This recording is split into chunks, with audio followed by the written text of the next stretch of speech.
दोस्तों, कोरोना का टाइम हम सभी के लिए बहुत ही ज्यादा बुरा था। हम सभी को लग रहा था कि ये टाइम किसी भी तरीके से बीत जाए, लेकिन धीरे धीरे कोरोना का ये पीरियड लंबा होते चला गया। इस दौरान जिनके पास जो भी रोजगार था वो सब खत्म हो गया। नौकरियां थी जिनकी सरकारी वो बची रही, लेकिन जिनके प्राइवेट नौकरी थे उनको भी बहुत ज्यादा आफत आ गया। ऐसे में जो मेरे साथ हुआ वो मैं आपके साथ शेयर करना चाहता हूँ। हुआ ऐसा कि जो मेरा व्यापार है वो पूरी तरह से ठप हो गया। ना दुकान खुल रहा था, ना मार्केट में लड़के घूम रहे थे, ना कस्टमर का कोई ऑर्डर आ रहा था। पूरी की पूरी बिजनेस बंद हो चुकी थी। ऐसे में घर का खर्च चलाना भी मुश्किल हो रहा था। तो हम लोगों ने सोचा कि क्यों ना जो हमारा पहले LIC किया हुआ है, LIC में हम लोगों ने 2-3 पॉलिसी करा करके रखी थी, उसको सरेंडर करा दिया जाए। क्योंकि भाई पैसे होंगे तभी हम लोग कुछ आगे बढ़ पाएंगे, जो सिचुएशन है उसको बेहतर कर पाएंगे, जो रोज़ की ज़रूरतें हैं उसको पूरा कर पाएंगे। तो हम लोगों ने अपने एजेंट से बात करी और कहा कि ये जो हमारा 2-3 पॉलिसी है इसको सरेंडर करना है, कृपया करके उसका जो सरेंडर वैल्यू है वो सारी चीज़ें हैं वो हमें बताइए कि कितना होता है, कितना पैसा मुझे मिलेगा। तो उन्होंने जो उसका सरेंडर वैल्यू बताया, मैं तो शॉक्ड रह गया। जो भी मैंने पैसे जमा किए थे उसका 70 से 80% ही मुझे रिटर्न मिल पाया। मैं देख करके दंग रह गया कि भाई पॉलिसी को 5-7 साल चलाने के बाद भी जो मैंने पैसा जमा किया था उसमें से मुझे 70 से 80% ही मिला। आखिर वो बाकी के पैसे गए कहाँ? मैंने जब एजेंट से पूछा तो उन्होंने कहा कि कुछ पैसे तो हम लोगों के कमीशन में चले जाते हैं और कुछ पैसे आपका जो इंश्योरेंस होता है उसमें प्रीमियम के रूप में चला जाता है। मैंने बोला इंश्योरेंस होता है और प्रीमियम के रूप में चला जाता है? ये सारी चीज़ें तो मुझे पहले पता नहीं थी। उन्होंने बोला कि आपको ये पता होनी चाहिए कि कोई भी LIC का आप इंडोमेंट प्लान लेते हैं तो उसमें जब आप पैसे जमा करते हैं तो उसी पैसे से कमीशन मिलता है एजेंटों को, और साथ ही साथ जो आपका इंश्योरेंस होता है उसका प्रीमियम कटता है, और उसके बाद जो शेष राशि बचती है वो पैसा जमा होता है और उस पर आपको ब्याज मिलता है। तो मैं सोच के दंग रह गया कि भाई ये सारी चीज़ें करके तो मैं एक तरह से बेवकूफ़ बन गया, क्योंकि जो मुझे इंटरेस्ट मिल रहा था वो FD के आसपास का मिल रहा था। तो आखिर मैं ये क्यों पॉलिसी कराऊं? मैंने अपने एजेंट से कहा कि आप अभी के अभी मेरी सारी पॉलिसी को बंद कीजिए, उसके बदले में जो मुझे पैसा मिलता है वो मैं ले लूँगा और उससे अभी के दिन को मैं बेहतर बनाने की कोशिश करूँगा, ये दिन गुजारने की कोशिश करूँगा।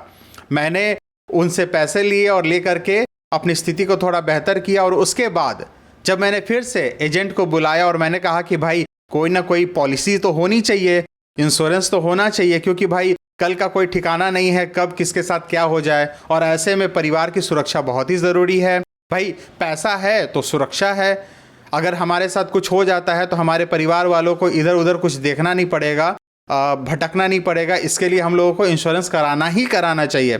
तो उन्होंने कहा कि LIC में टर्म प्लान आता है। मैंने कहा ये टर्म प्लान क्या होता है? उन्होंने ये कहा कि टर्म प्लान में हम लोग आपसे एक प्रीमियम लेंगे जिसके बदले हम इंश्योरेंस देंगे। अगर आपको कुछ हो जाता है तो आपने जितने का इंश्योरेंस कराया है उतना आपको पैसा मिल जाएगा। तो मैंने कहा कि इसका प्रीमियम क्या होता है? तो उन्होंने सबसे मिनिमम बताया कि 25 लाख का लगभग आपको 5,500 से 6,000 रुपये लगेगा। मैंने कहा बस 25 लाख का 5,500 से 6,000 रुपया, और आपने जो अभी मेरा ये 5 लाख का इंश्योरेंस किया था और उसके बदले आप लगभग 20,000 रुपये ले रहे थे, वो क्या था? तो उन्होंने कहा कि भाई वो तो भाई इंडोमेंट प्लान था, उसमें आपके पैसे जमा होते हैं और इंश्योरेंस भी कवर करते हैं। तो मैंने कहा कि भाई आप मेरा टर्म प्लान ही कर दो। तो उन्होंने मुझे टर्म प्लान समझाया, तो मेरे एजेंट ने मेरा एक टर्म प्लान करा दिया जिसमें मुझे 5,500 रुपया देने पड़ते हैं, और LIC उसके बदले मेरा 25 लाख रुपया का रिस्क कवर करती है। अगर मुझे कभी कुछ हो गया तो मुझे 25 लाख रुपया मिलेंगे मेरी फैमिली को मेरे जाने के बाद। तो मैंने सोचा कि ये ही तो ज़्यादा अच्छा है। और फिर उसके बाद मैंने SIP देखा, SIP कैलकुलेटर का मैंने यूज़ किया। तो वहाँ पे मैंने देखा कि मैं वो जो पैसे शेष बचे मुझे लगभग 15,000 रुपये के आसपास जो मुझे बचे, अगर मैं उस पैसे को इन्वेस्ट करता हूँ SIP के माध्यम से तो वो तो बहुत ज़्यादा पैसे मिल रहे थे। मैंने हर महीने 15,000 को डिवाइड करके 1,200-1,400 रुपये मैं अगर जमा करता हूँ तो वो मुझे बहुत ज़्यादा पैसे 10 साल बाद मिल रहे थे। तो मैंने सोचा कि ऐसा ही क्यों ना किया जाए, सिंपल टर्म प्लान लिया जाए और उसके बाद SIP करा दी जाए बाकी पैसों की, तो वो मुझे ज़्यादा से ज़्यादा रिटर्न मिल रहा था। यहाँ मुझे 25 लाख का कवर मिल रहा है LIC के द्वारा और SIP में मुझे 12% का मिनिमम रिटर्न मिल रहा है। तो दोस्तों, अगर आपको भी कोई पॉलिसी लेनी हो और इन्वेस्टमेंट करना हो तो आप सिंपल टर्म प्लान लीजिए और उसके बाद बची हुई पैसे को आप SIP कर दीजिए। ये सबसे ज़्यादा फायदेमंद है। आप अगर किसी भी इंडोमेंट प्लान या फिर 10,000, 20,000, 1 लाख, 2 लाख सालाना जमा करने वाले स्कीम में जाते हैं और वो आपको 10 साल 15 साल बाद मिलने की बात बोलते हैं, तो वो कहीं से बेहतर नहीं है।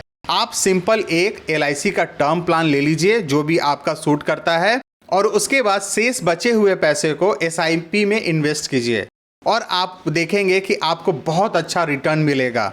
तो दोस्तों, मैंने तो ऐसा ही किया। आपको इस वीडियो से क्या सीखने और समझने को मिला मुझे कमेंट्स करके बताइएगा। वीडियो पसंद आई तो वीडियो को लाइक कीजिएगा, चैनल को जल्दी से सब्सक्राइब कर दीजिएगा। मिलता हूँ अगले काम के एक और वीडियो में जो आपको बहुत ज़्यादा पसंद आएगा। नमस्कार।